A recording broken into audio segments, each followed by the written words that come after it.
Assalamualaikum warahmatullahi wabarakatuh. Halo anak-anak yang soli dan solihah, ketemu lagi sama saya Elok Nur Fauzia. Dan kali ini kita akan belajar tentang nilai tempat suatu bilangan. Sebelum kita mulai belajar, jangan lupa kalian semuanya berdoa dulu ya. Semoga yang kita pelajari hari ini dapat bermanfaat. Dan jangan lupa boleh dong klik like dan subscribe untuk mendukung channel pembelajaran ini.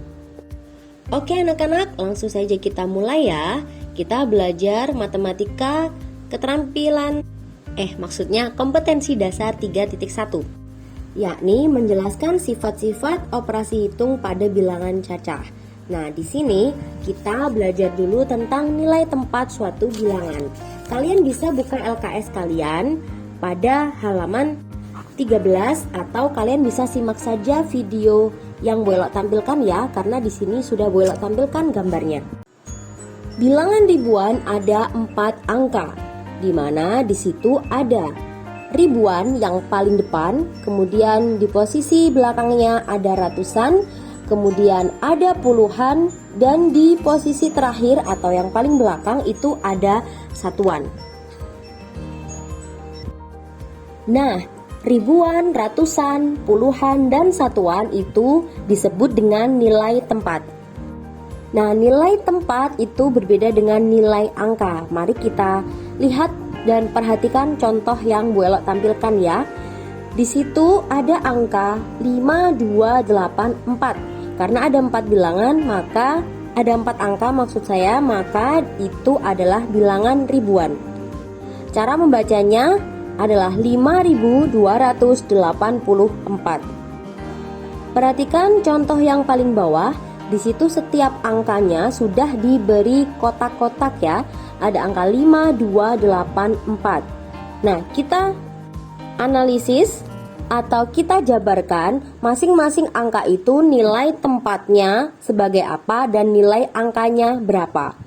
Kita mulai dari yang paling belakang. Nah, yang paling belakang yang perlu kalian ingat, berapapun atau apapun jenis bilangannya, asalkan tidak ada koma di bilangan tersebut, maka dapat kita pastikan angka yang paling belakang itu pasti nilai tempatnya adalah satuan. Kalian lihat di situ ada angka 4 yang letaknya paling belakang, nilai tempatnya adalah satuan. Dan di situ kemudian nilai angkanya adalah 4. Jadi nilai angka kalau satuan dia pasti sendirian. Dia nilai tempatnya satuan, nilai angkanya juga hanya 4 gitu saja. Kemudian kita lihat lagi angka yang depannya. Di situ ada angka 8. Angka 8 di situ nilai tempatnya adalah sebagai puluhan. Nah, karena nilai tempatnya sebagai puluhan, jadi nilai angkanya juga adalah 80. Seperti itu ya. Jadi kalau satuan nilai angkanya juga satuan 4 sendiri. Kalau 8 sebagai puluhan, maka nilai angkanya juga dia 80. Seperti itu. Nah, sekarang kita ke depannya lagi. Yang lebih depannya lagi itu angka 2. Nilai tempatnya adalah ratusan. Jadi tadi urut ya, dari yang paling kecil satuan, puluhan, dan sekarang yang ketiga dari belakang adalah ratusan. Nah, karena 2 ini menempati nilai tempat ratusan, maka nilai angkanya berapa? 200. Jadi kita tinggal nambahkan aja 200 karena dia nilai tempatnya sebagai ratusan. Kemudian yang depan sendiri, nilai tempatnya karena ini posisinya di depan ratusan, maka nilai tempatnya adalah sebagai ribuan. Nah, karena angka 5 ini sebagai ribuan, maka nilai angkanya jadi adalah 5.000. Seperti itu ya. Jadi nilai tempat dengan nilai angka itu berbeda. Kalau nilai tempat itu kalian diminta untuk menyebutkan posisinya. Dia itu tempatnya sebagai apa, posisinya sebagai apa. Apakah sebagai satuan, atau puluhan, atau ratusan, atau ribuan. Seperti itu. Nah, sedangkan nilai angka tersebut mewakili angka berapa. Jadi kalau satuan dia mewakili angka 4. Kalau dia puluhan, contohnya di sini angka 8 sebagai puluhan, berarti dia mewakili angka 80. Seperti itu. Nah, oke anak-anak, agar lebih paham, Bu Elok akan berikan contoh satu lagi. Kita latihan bersama ya. Di sini sudah Bu Elo sediakan angka 9378. Nah, angka ini dibaca bagaimana? 9378. Sekarang kita jabarkan masing-masing nilai tempat dan nilai angkanya. Kita mulai dari belakang ya. Paling belakang ada angka 8. Karena paling belakang jadi nilai tempatnya sebagai satuan. Kemudian nilai angkanya dia adalah 8. Kemudian depannya ada angka 7. Nilai tempatnya sebagai puluhan. Dan karena dia sebagai puluhan, maka nilai angkanya adalah 70. Dan di situ depannya lagi lebih besar dari puluhan, berarti ada angka 3. 3 nilai tempatnya berarti ratusan karena lebih besar dari puluhan ya ke depan. Dan di situ nilai angkanya karena 3 sebagai ratusan, maka nilai angkanya dia mewakili 300.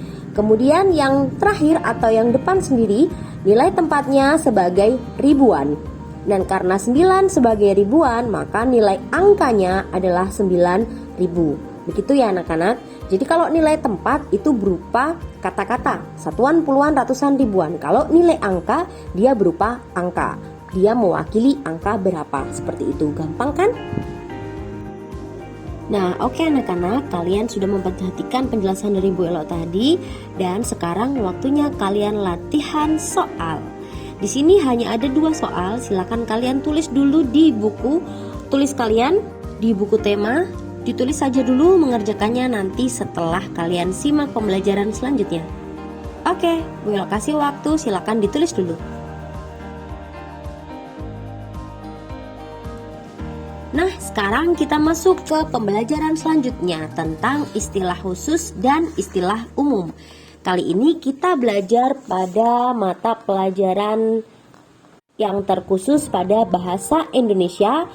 Kompetensi dasar 3.4 yakni mengidentifikasi kosakata dalam teks tentang konsep ciri-ciri kebutuhan, makanan dan tempat hidup, pertumbuhan, dan perkembangan makhluk hidup yang ada di lingkungan setempat yang disajikan dalam bentuk lisan, tulisan, dan visual. Oke, langsung saja kita simak. Apa sih yang dimaksud dengan istilah? Kalian bisa perhatikan di sini. Istilah adalah gabungan kata yang dengan cermat menggunakan suatu konsep, proses, keadaan, atau sifat yang khas dalam bidang tertentu. Istilah dibedakan menjadi 2 macam, yakni istilah umum dan istilah khusus. Sekarang kita masuk ke istilah umum.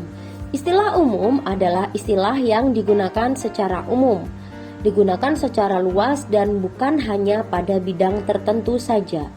Contohnya, hidup, tumbuh, makan, makhluk, hewan, manusia, kecil, besar, tumbuhan, muda, tua, dan lain-lain.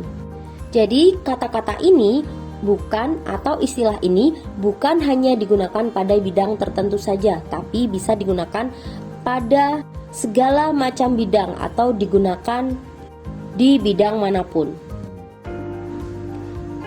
Nah, sekarang kita masuk ke istilah khusus. Apa bedanya dengan istilah umum yang tadi sudah kita bahas? Jadi, istilah khusus adalah istilah yang maknanya terbatas pada suatu bidang tertentu atau digunakan hanya pada bidang tertentu saja. Contohnya, reproduksi, fotosintesis, iritabilitas, tunas, ovipar, vivipar, ovovivipar, insang, trakea, rizoma, stek, dan lain-lain. Masih ingatkah kalian beberapa istilah ini yang sudah kalian pelajari di pembelajaran sebelumnya? Ya, betul sekali. Ini adalah istilah-istilah khusus yang digunakan pada pembahasan ciri-ciri makhluk hidup atau pada pembahasan bidang ilmu pengetahuan alam. Jadi yang berhubungan dengan makhluk hidup, khusus yang berhubungan dengan makhluk hidup saja. Dimana kalau kita berbicara tentang sosial, misalnya kita berbicara tentang masyarakat, itu tidak menggunakan istilah-istilah khusus yang sudah Bu Elo sebutkan. Reproduksi, ovipar, vivipar, trakea, rizoma, itu tidak digunakan pada jika kita berbicara di bidang sosial ataupun membicarakan misalnya tentang masyarakat. Jadi sekali lagi, istilah khusus itu hanya digunakan pada bidang tertentu saja. Kalian nanti bisa cari banyak sekali istilah khusus, bukan hanya di bidang ilmu pengetahuan alam, tapi juga ada di bidang-bidang lainnya. Oke anak-anak, kita sudah belajar tentang istilah umum dan istilah khusus. Nah, sekarang waktunya kita latihan untuk membuat kalimat berdasarkan kata dan gambar. Nah, ada 2 soal. Yang pertama, silakan kalian buat kalimat dengan istilah fotosintesis. Dan yang kedua, di situ ada gambar kelinci. Silakan kalian buat kalimat berdasarkan gambar tersebut. Nah, silakan kerjakan di buku tulis kalian masing-masing ya. Oke, anak-anak yang soli dan solihah, demikian tadi pembelajaran tema untuk hari ini. Terima kasih atas semangat kalian belajar meskipun masih dari rumah. Tetap terapkan protokol kesehatan, dan kita berdoa semoga wabah corona ini segera berlalu.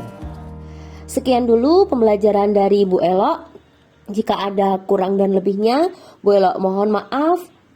Akhir kata, wallahul muwaffiq ila aqwamit thoriq. Wassalamualaikum warahmatullahi wabarakatuh. See you next time. Bye bye.